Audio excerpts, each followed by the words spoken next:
You got Thank you bugs guys. all over you? Those love bugs. I know. We got them too.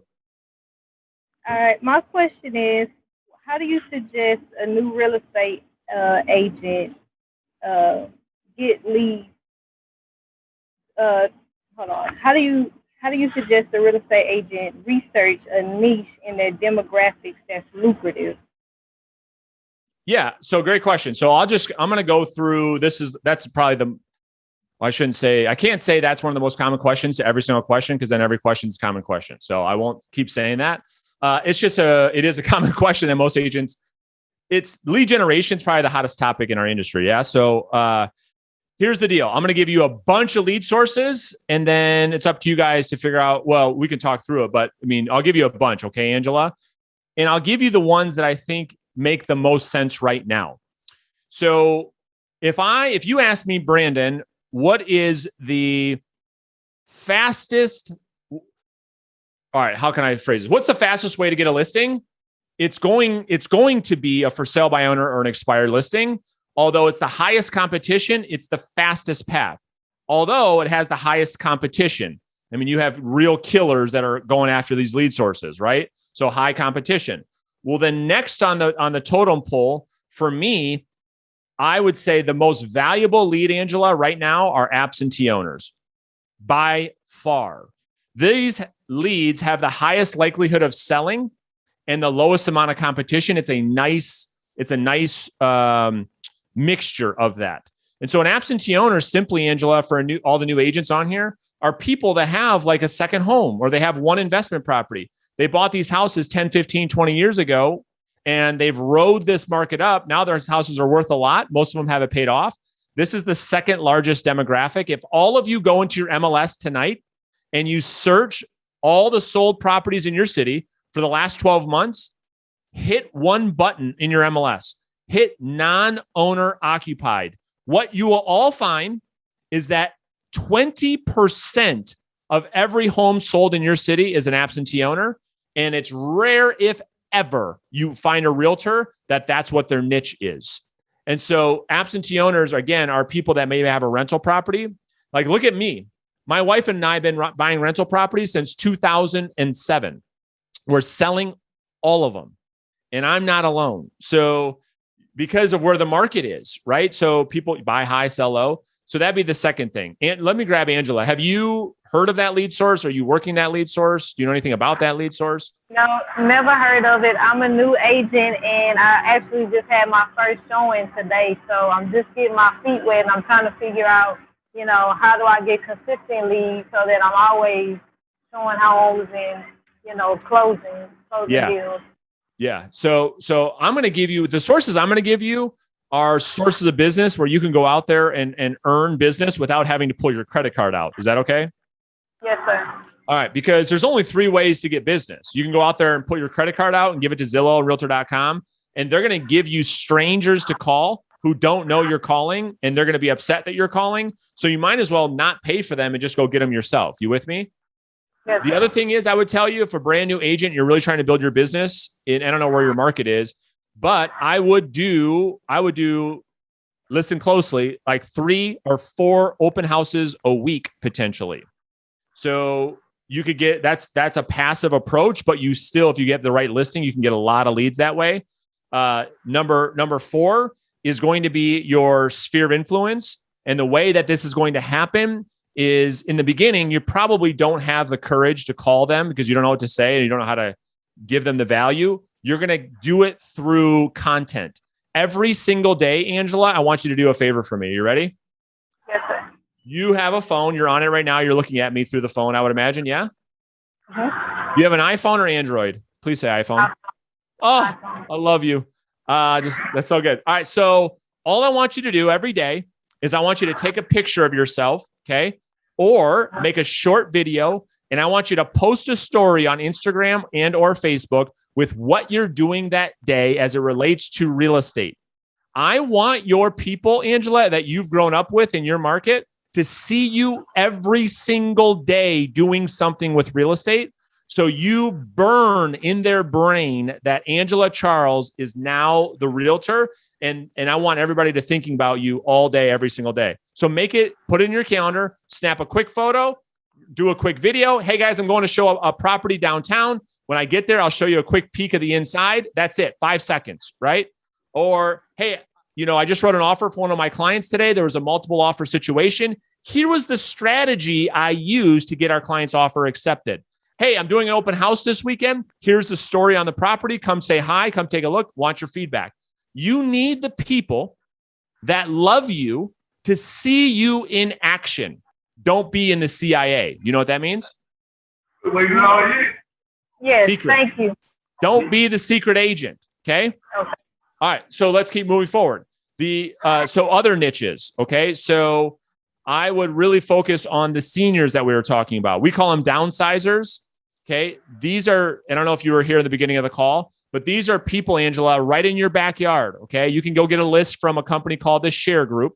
There's probably 5,000 or 10,000 of these leads in your city right now that are sitting in homes that are paid off. And these people are retirement age that have a high likelihood of selling. Okay. I would call them. I would knock on their door and I would go and introduce yourself. Bob, Sue, my name is Angela Charles. I'm a realtor in the city. And because there's no houses for sale, I was curious if you had any plans on moving. Well, Angela, it's funny you should stop by because my wife and I are thinking about going in assisted living, right? They're not going to say that, but you get it, right? Right. Yeah. Now, And I'll tell you what, you actually have a client, a student, mentee that lives in my city, Beaumont, Texas, and she was on one of your videos on YouTube. oh, that's so funny. Yeah, that's exactly right. So yeah, and then I would go into the professional B2B, business to business realm, and I would start to go, depending on your relationships that you have, yourself and your life better than I do, but like, what is a world that you can break into with professionals that have clients that need to buy houses?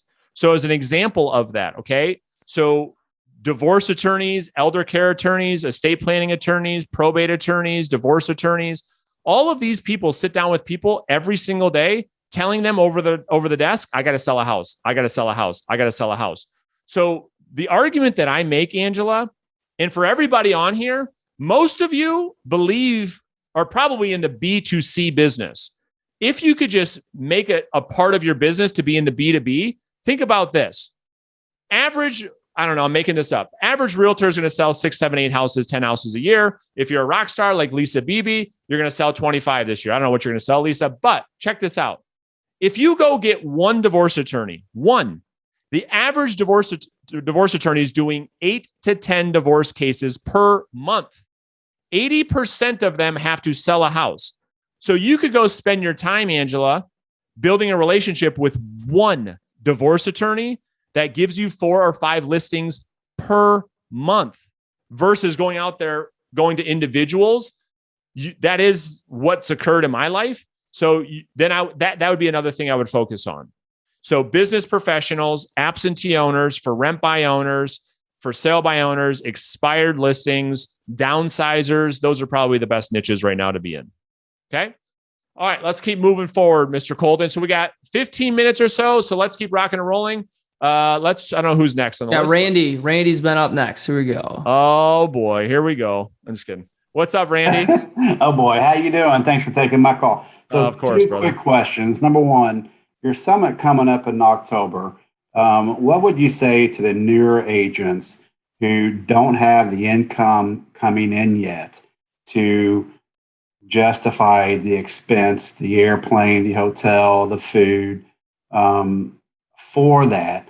I mean, should I go ahead and bite the bullet and invest in that and come to that? Number one.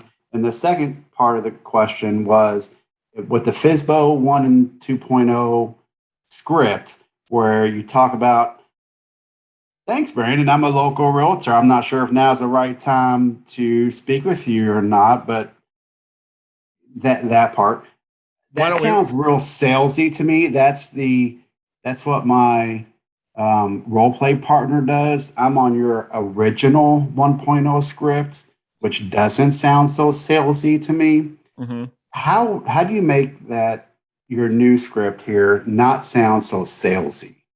Well, let's talk about it. So I think I think the exact opposite. Isn't that interesting? I think that when you call a prospect and you do not tell them the reason why you're calling, I think that's that's pretty salesy. So script 1.0 is designed to get you the confidence to keep calling and making phone calls and setting appointments. Okay. For all of you that don't know what we're talking about, I'm going to give you a little role play.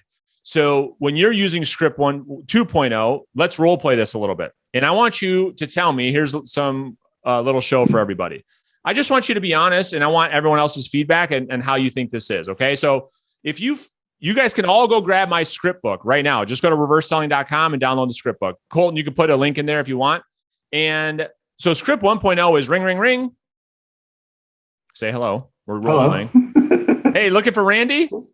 Yeah, speaking. Randy, this is Brandon. I'm a local real estate agent. I was calling about your house for sale on 123 Main Street. I understand you're selling that by owner. Is that right? That's correct. Yeah. So listen, I respect the fact that you're selling on your own. I was only curious if you were open to the idea of an agent bringing you a buyer.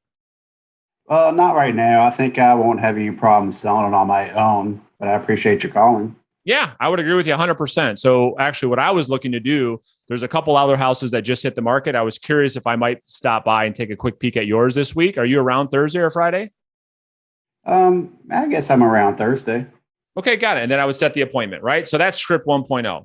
Now, you and I don't have any context of what the meeting is about, or am I bringing a buyer, or you don't know what my intentions are. But what is your intention ultimately when you call a for sale by owner? And be honest. To make the face-to-face appointment. Well, no. Let's be honest. What are you looking to get a listing? That's right. So now that's just the long game. Okay. So that's option one. It works. And a lot of our clients do it. The new script that you're talking about, let's role play that. Ready? Ring, ring, ring. Hello. Hey, looking for Randy? Speaking. Randy, this is Brandon. I'm a realtor, and I'm not sure right now is the best time to talk, but I was hoping to tell you why I called, and then you can decide if we need to talk any further. Does that seem fair? No. Sure. Go ahead. Well, listen, so have you tried it yet? No, I've been using your original 1.0 script, and it's so far been working pretty successful. I've been getting preview appointments, and I go there and do the face-to-face preview appointment stuff, and it's how many so listings far have you, been really great. How many listings have you got so far? Well, none, because I just started using this program and I just started doing it. So this is what I'm saying to you. So the people that are getting all of the listings are having different conversations, right? So let's role play this again. Ring, ring, ring. Hello. Hey, Randy. Speaking. Randy, this is Brandon. I'm a realtor. I was hoping to tell you why I called, and then you can decide if we need to talk or not. Fair enough? Okay. Yeah. See, you're selling your house by owner. Totally respect that. I believe you can get that done. I'm curious if in 2 weeks you can't, would you be open to the idea of at least looking at other options, and be honest?